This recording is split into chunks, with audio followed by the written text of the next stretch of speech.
O homem que caiu em 1998 e conquistou o mundo em 2002.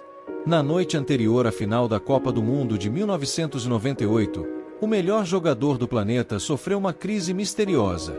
Horas depois, entrou em campo como uma sombra de si mesmo. O Brasil perdeu a final. Durante anos, ninguém soube exatamente o que aconteceu. Mas 4 anos depois, ele voltaria para escrever uma das maiores histórias de superação da história do futebol. Essa é a história de Ronaldo Fenômeno. Uma história sobre queda, dor, dúvidas e redenção. Em 1998, Ronaldo era muito mais do que um jogador de futebol. Ele era um fenômeno global. Aos 21 anos de idade, já havia conquistado o mundo. Sua velocidade parecia impossível. Sua explosão deixava defensores para trás como se fossem amadores. Sua capacidade de driblar, acelerar e finalizar fazia parecer que ele jogava um esporte diferente de todos os outros. Naquele momento, muitos acreditavam estar vendo o melhor jogador do planeta. E talvez estivessem. A Copa do Mundo da França parecia o palco perfeito para sua consagração definitiva. O Brasil chegava como favorito. Ronaldo era a principal estrela da competição. Milhões de torcedores acreditavam que aquela seria a Copa do Fenômeno. Mas então veio a noite que mudaria tudo. Era a véspera da grande final contra a França. Os jogadores estavam concentrados no hotel da seleção brasileira. Tudo parecia normal. Até que algo assustador aconteceu. Ronaldo sofreu uma convulsão. Companheiros de equipe relataram momentos de pânico.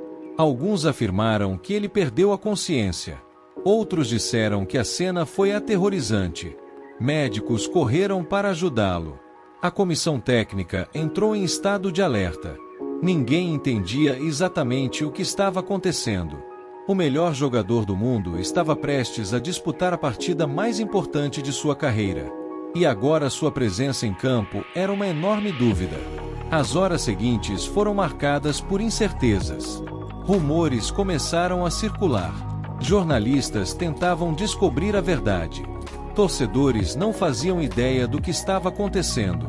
Quando a escalação oficial foi divulgada, Ronaldo inicialmente apareceu fora do time titular. Pouco depois, seu nome voltou para a lista. A decisão gerou confusão. Até hoje existem perguntas sem respostas definitivas sobre aquela noite. Mas uma coisa é certa. O Ronaldo que entrou em campo não parecia o mesmo Ronaldo que havia encantado o mundo. Durante a final, ele parecia distante, sem explosão, sem brilho, sem a energia que o transformará em um fenômeno.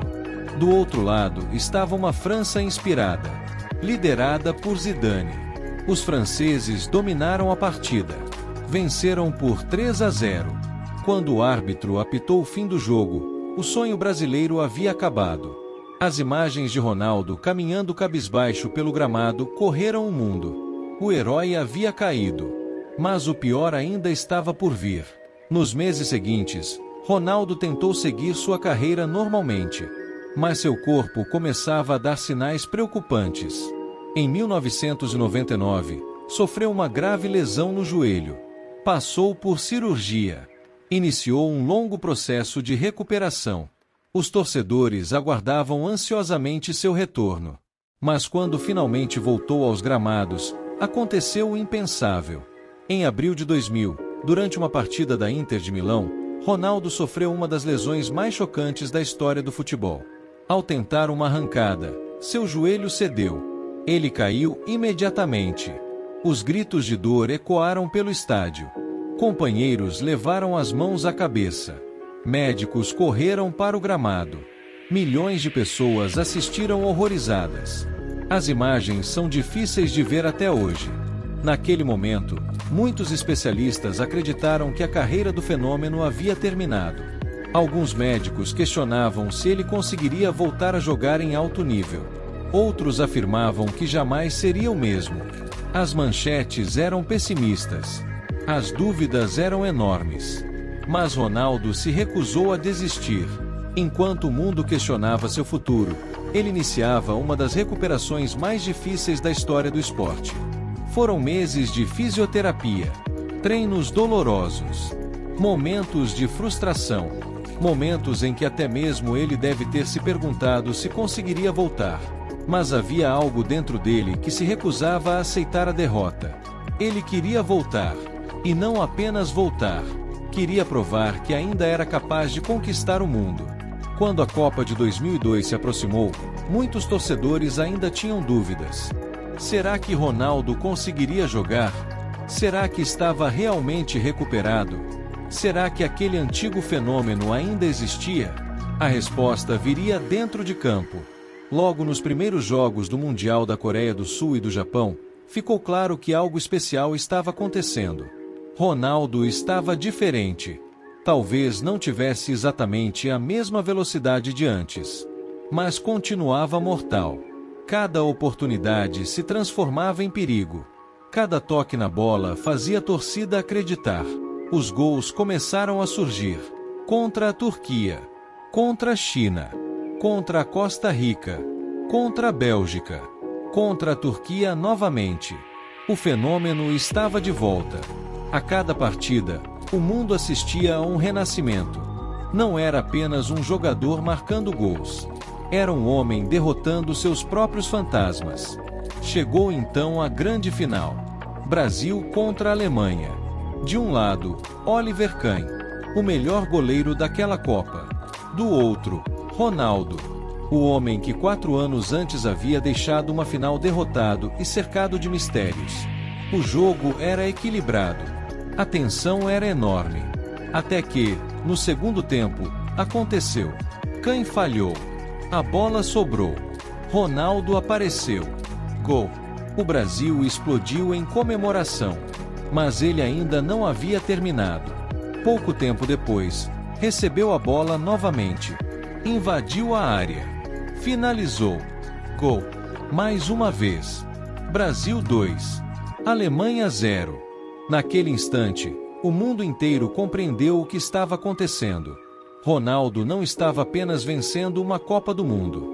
Ele estava concluindo uma das maiores histórias de superação já vistas no esporte. Quando o árbitro encerrou a partida, o Brasil era pentacampeão mundial. E Ronaldo era o artilheiro da competição com 8 gols. O mesmo homem que muitos acreditavam estar acabado. O mesmo homem que havia sido derrotado em 1998. O mesmo homem que ouviu especialistas dizerem que talvez nunca mais jogasse futebol. Agora estava no topo do mundo. 4 anos separavam as lágrimas da França das comemorações no Japão. Mas aquelas 2 imagens contam uma história muito maior do que futebol. Uma história sobre persistência. Sobre acreditar quando ninguém mais acredita. Sobre continuar lutando quando tudo parece perdido. Porque às vezes a vida derruba até os mais fortes. Às vezes ela nos coloca diante de obstáculos que parecem impossíveis de superar. Mas a história de Ronaldo Fenômeno mostra que cair não é o fim. O verdadeiro fim acontece apenas quando desistimos de levantar. E Ronaldo nunca desistiu. Por isso, sua conquista em 2002 não foi apenas uma vitória esportiva. Foi uma vitória humana. A prova de que os maiores campeões não são aqueles que nunca caem. São aqueles que encontram forças para se levantar. E foi exatamente isso que Ronaldo fez. Ele caiu em 1998, mas conquistou o mundo em 2002. E por isso sua história continua sendo uma das mais inspiradoras que o futebol já viu.